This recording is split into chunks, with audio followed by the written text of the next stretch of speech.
नमस्कार, मैं संजय पांडे और आप देख रहे हैं समाज की बात। मैं तो राधा हूं श्याम की यह भजन गाना सहारनपुर के एक बीजेपी नेता की पत्नी को पड़ गया महंगा और एक ऐसी घटना, हृदय विदारक घटना घटी, बिल्कुल क्षेत्र में दहशत सी फैल गई। मैं आपको बताऊं, योगेश रोहिला करके बीजेपी के युवा नेता, युवा उपाध्यक्ष सहारनपुर के, उन्होंने अपनी पत्नी और बच्चों को गोली मार दी और अपनी लाइसेंसी पिस्टल से। और आरोप ये था, उनके मन में ये शंका थी, ये शक था कि कहीं न कहीं उनकी पत्नी है जो भजन गाती है कि मैं तो राधा हूं श्याम की, तो इस श्याम नाम का व्यक्ति उनके गांव में था, तो ये उनकी औरत उसके लिए भजन गाती है। और शक इतना गहरा गया कि उन्होंने अपने बच्चों तक को नहीं छोड़ा। मासूम बच्चे जो कि 4 साल 5 साल के बच्चे, 7 साल की लड़की, और पहले उन्होंने गोली अपनी पत्नी के सर में मारी और फिर उनको जरा से भी दया नहीं आई और उन मासूम बच्चों के सर पर भी उन्होंने गोलियां मार दी। दरअसल उनके मन में जो शंका थी उतनी घर कर गई थी कि वो बिल्कुल एक पगला से गए थे, बिल्कुल एकदम उनका नियंत्रण सा खो गया था। क्योंकि देखा जाए तो उन्होंने जब अपनी पत्नी को पहले गोली मारा, फिर उसके बाद बच्चों को मारा, और सब मारने के बाद, गोली सबको मारने के बाद खुद से पुलिस को फोन किया और अपने आप को सरेंडर कर दिया।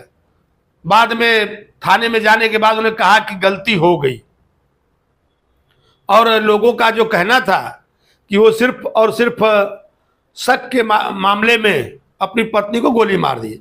हालांकि उनके परिवार की अगर थोड़ी सी पिछली हिस्ट्री निकाली जाए तो 2010 में इनकी पहली पत्नी की मौत हो चुकी थी, वो भी जहर खाने की वजह से, और इनके पिताजी, माताजी और इनकी बहन भी जहर खाने की वजह से पहले मर चुकी थी।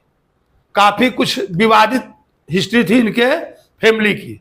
फिर भी जब इनकी पहली पत्नी एक्सपायर हुई, उसके बाद 2010 में इनकी शादी हुई, और शादी होने के बाद 2-3 बच्चियां, 2 बच्चे और 1 बच्ची।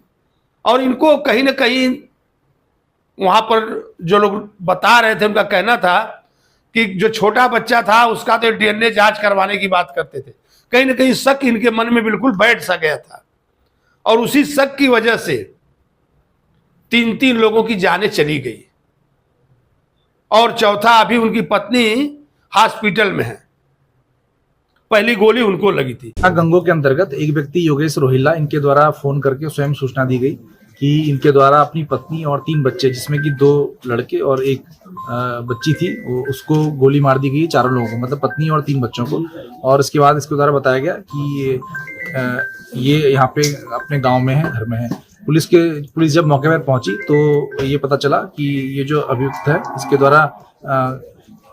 द्वारा अपनी पत्नी और 3 बच्चों को गोली मार दी गई है। और जब इससे पूछा गया तो इसके द्वारा बताया गया कि अपनी पत्नी के चरित्र को लेकर ये परेशान था, इस वजह से इसने अपनी लाइसेंसी पिस्टल से इन चारों को गोली मार दी है, जिसमें से 2 जो लोग थे, पत्नी और 1 बच्चा, उसको कुछ लोगों के द्वारा और पुलिस के द्वारा इलाज हेतु अस्पताल के लिए ले जाया गया है, जहाँ पर अभी वो पहुंचे नहीं है और वो अभी जीवित हैं। तो इसमें 2 लोगों की मौके पर ही मृत्यु हो गई थी और 2 लोग जो है उनको इलाज हेतु अस्पताल ले जाया गया है। अभियुक्त है वो पुलिस की हिरासत में है, और जो उससे लाइसेंसी पिस्टल जिससे इसके द्वारा ये गोली चलाई गई थी, वो भी बरामद किया गया है, और इससे विस्तृत पूछताछ।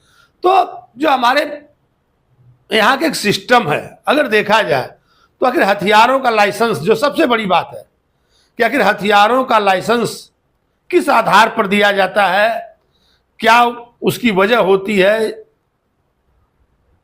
हथियार लोगों को क्यों दिया जाता है। अगर आप देखेंगे तो उत्तर प्रदेश वगैरह में जगह जगह आपको हथियारों की होड़ सी नजर आती है, काफी लोग हथियार ले घूमते हैं।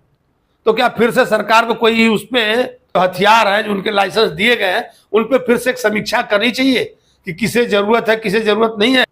और इस तरह के व्यक्ति के पास लाइसेंस होना, हथियार होना, जो कि कब इस तरह से 4-4 जिंदगियों को मौत के घाट उतार दिया, जरूर ये सोचने वाली बात है।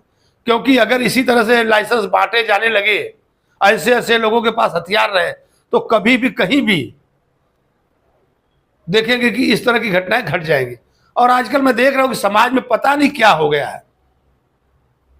आप देखिए अभी वो मेरठ वाली घटना, मुस्कान और राजपूत और शुक्ला वाली घटना, उसके बाद फिर अभी एक दूसरी घटना आ रही है कि नहीं कहीं पर पति को सोते हुए डीजल से पत्नी ने जला दिया, और इस तरह से अभी पति ने गोली मार दी पति। आखिर नैतिक पतन होता जा रहा हमारे समाज के अंदर, और कहीं ना कहीं इस पर बड़ी बहस छिड़नी चाहिए, लोगों को सोचना चाहिए। तो ये जो घटना घटी है, एक तरह से देखा जाए तो एक पूरा परिवार उजड़ गया, और जो शक की बीमारी थी उसके चलते सारा पूरा खेल खराब हो गया। फिर मैं अपने दूसरे वीडियो में मिलूंगा, तब तक के लिए धन्यवाद।